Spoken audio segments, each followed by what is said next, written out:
मुख्यमंत्री भी कहीं ना कहीं इस अवैध हस्तांतरण में संलिप्त है। ये आदिवासी मुख्यमंत्री हो करके भी आदिवासी संवेदना को नहीं समझ सकता। आदिवासी उसका परफॉर्मेंस ऑडिट झारखंड सरकार ने बंद कर दिया, लेकिन रांची जिला ने यह कहते हुए रोक लगा दिया कि होता गड़बड़ी सामने उजागर होता।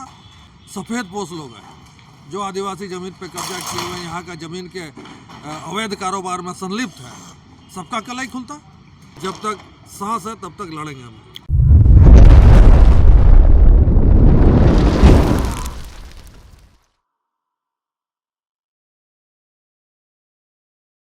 होने के बाद भी झारखंडियों की स्थिति जस की तस है। ना यहाँ के लोगों को नौकरी मिल पा रहा है, ना यहाँ के लोगों के हक अधिकार की रक्षा हो पा रही है। यहाँ का जमीन, जंगल, यहाँ का संसाधन सब पे बड़े बड़े पूंजीपतियों का कब्जा हो जा रहा है। लेकिन झारखंड सरकार के द्वारा जो नीति बननी चाहिए झारखंडी हित को लेकर के, वो नीति का पूरी तरह अभाव दिख रहा है।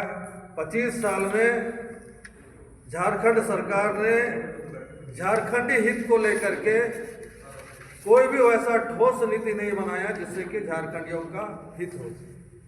अब देखिए 2023 में सीएजी ने झारखंड राज्य में आदिवासी जमीन के प्रबंधन का परफॉर्मेंस ऑडिट शुरू किया था। 5 जिला में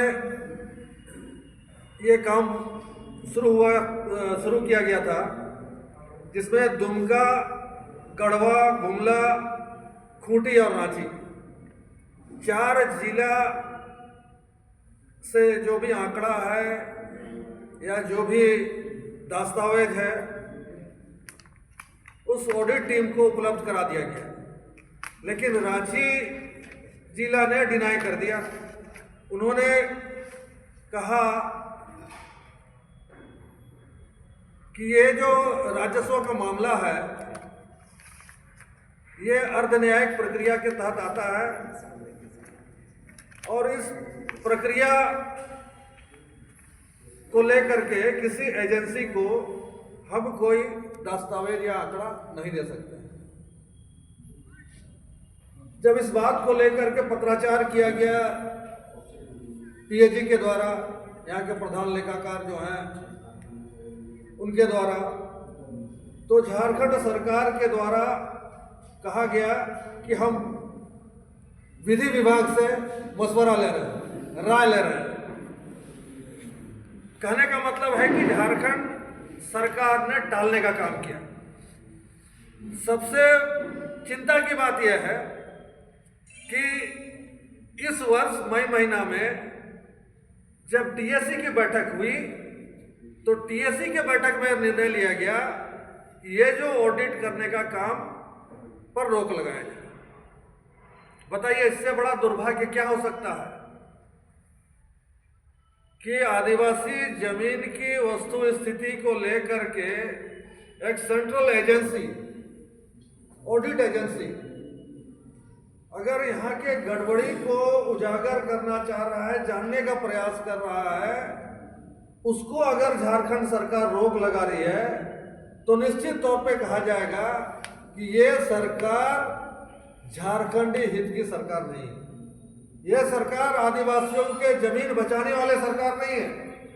यह सरकार चाहती है कि यहाँ का जमीन का लूट हो, यहाँ का जंगल सब पूंजीपतियों को दे दिया जाए, तभी इस तरह का ऑडिट को रोकने का काम किया है इन्होंने। तो ऐसी स्थिति में निश्चित तौर पर हम तमाम झारखंडी लोग, चाहे वो आदिवासी हो, मूलवासी हो, वो पूरी तरह से मन बना चुके हैं कि अब सरकार से हम लोग आमना सामना लड़ाई लड़ेंगे। जो भी होगा, परिणाम जो भी होगा देखा जाएगा, लेकिन इस लड़ाई से हम पीछे नहीं हटेंगे। जमीन ही झारखंडियों का अस्मिता का विषय है, अस्तित्व से जुड़ा हुआ सवाल है। अगर जमीन ही नहीं बचेगा तो निश्चित है कि झारखंडी समाप्त हो जाएगा। हम लोग आने वाले समय में जो आज हम लोगों ने परिचर्चा किया, परिचर्चा में यही बात सामने आई कि बिना लड़ाई के, बिना आंदोलन के झारखंडियों का भला नहीं किया जा सकता है। हम लोग मिल के लड़ाई लड़ेंगे और ये लड़ाई जनवरी महीना से हम लोग शुरुआत करने वाले हैं। पूरे राज्य स्तर पर हम लोग इस लड़ाई को ले जाएंगे और आने वाले समय में सरकार को ये बताने का प्रयास करेंगे कि 2029 में सावधान हो जाओ, उस समय मैया योजना काम नहीं करेगा। जो आपने 2024 में मैया योजना के नाम पे सरकार बना लिया, अब 29 में मैया सम्मान योजना काम नहीं करेगा। उस समय सिर्फ और सिर्फ झारखंडी हित का सवाल अहम होगा और उसी सवाल को लेकर के 2029 का भावी सरकार राज्य में आएगी। जमीन ऑडिट होने वाला था, उसको सरकार क्यों रोका? देखिए, यही तो दुर्भाग्य है कि जिस सरकार को अबुआ सरकार कहा जाता है और सरकार भी बड़े ज़ोर शोर से प्रचारित करती है कि अबुआ सरकार, लेकिन अबुआ लोगों का ज़मीन के परफॉर्मेंस का जो ऑडिट करने का शुरुआत 2023 में सीएजी के द्वारा किया गया था, उसको झारखंड सरकार ने रोक लगा दिया। इससे बड़ा दुर्भाग्य क्या हो सकता है? यहाँ आदिवासी जमीन के लिए लड़ाई लड़ रहा है। आखिर झारखंड अलग राज्य का लड़ाई क्या था? हमारा राज होगा, यहाँ का जल जंगल जमीन बचेगा, हमारा शासन होगा, हम अपनी इच्छा आकांक्षा के अनुरूप सरकार चलाएंगे, झारखंडी हित का बात होगा। लेकिन सबसे बड़ा सवाल जो आदिवासी अस्तित्व से जुड़ा हुआ सवाल, आदिवासी अस्मिता से जुड़ा हुआ सवाल, जो ज़मीन का सवाल है, उसका परफॉर्मेंस ऑडिट झारखंड सरकार ने बंद कर दिया। 2023 में जब सीएजी के द्वारा ये शुरुआत किया गया था 5 जिलों में, दुमका, गढ़वा, गुमला, खूंटी और रांची, 4 जिला ने अपना जो भी आंकड़ा है, दस्तावेज है, उन्होंने उपलब्ध करा दिया सीएजी को। लेकिन रांची जिला ने यह कहते हुए रोक लगा दिया कि यह अर्धन्यायिक प्रक्रिया का बात है, राज्य स्वास्थ्य सेवा के लोग, भूमि से जुड़ा हुआ जो विभाग है। फिर झारखंड सरकार ने, बताइए, जो पिछला मई महीना में टीएससी का बैठक हुआ था, टीएससी में निर्णय ले लिया कि ऑडिट बंद होना चाहिए, रोक लगा दिया। बताइए, अगर ये ऑडिट हो जाता तो क्या आदिवासियों को बेनिफिट मिलता? बहुत सारा बेनिफिट होता, गड़बड़ी सामने उजागर होता।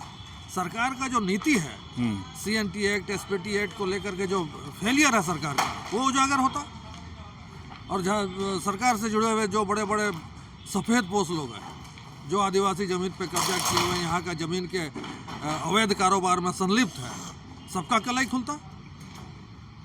तो इसी को लेकर के झारखंड सरकार इस पर रोक लगा दी। और यह भी शंका हो रहा है कहीं ना कहीं सीएनटी एक्ट के ज़मीन के अवैध हस्तांतरण में मुख्यमंत्री भी जुड़े हुए हैं। मुख्यमंत्री भी कहीं ना कहीं इस अवैध हस्तांतरण में संलिप्त है, इसीलिए उन्होंने रोक लगा दिया।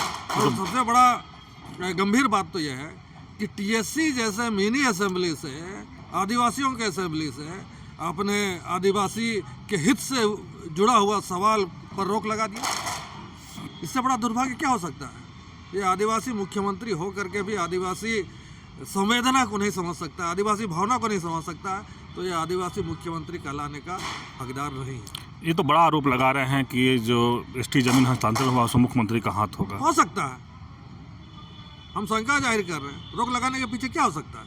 कहीं ना कहीं वो खुद जुड़े हों या फिर उनके पार्टी के लोग, उनके मंत्रीगण लोग या उनके वैसे सिपा सलार या वैसे शुभचिंतक जुड़े हों जिनसे कहीं ना कहीं सरकार का फजीहत होती, इसलिए उन्होंने रोक लगा दिया। पुराने आप आंदोलनकारी हैं, तो इसके लिए क्या आवाज़ उठाएंगे आप लोग? एकदम हम लोग तो अब ठान लिए हैं कि 2026 से एकदम हम लोग शुरुआत कर देंगे। जनवरी महीना से इन सब मामलों को लेकर के हल्ला बोल शुरू कर देना है। झारखंड सरकार से आर पार की लड़ाई लड़ी जाएगी। अगर झारखंड सरकार फिर भी सचेत नहीं होती है तो भैया 29 में बाय बाय, एकदम निश्चित है। क्या कि झारखंड आंदोलनकारी ऐसे फालतू का आंदोलन नहीं किया।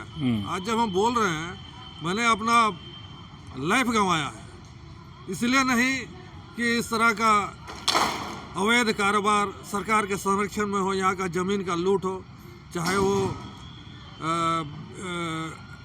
जो बाहरी आके लूट रहा है या फिर बड़े बड़े कंपनी आके लूट रहे हैं, उसको अगर सरकार संरक्षण दे रही है तो ये बहुत गलत हो रहा है। हम लोग आंदोलनकारी रहे हैं और आंदोलन करते रहेंगे। जब तक सांस है तब तक लड़ेंगे हम। पूरा परिचय दे दो। मैं अलेस्टर बोधरा, झारखंड उलगुलान संघ के संयोजक और झारखंड आंदोलनकारी।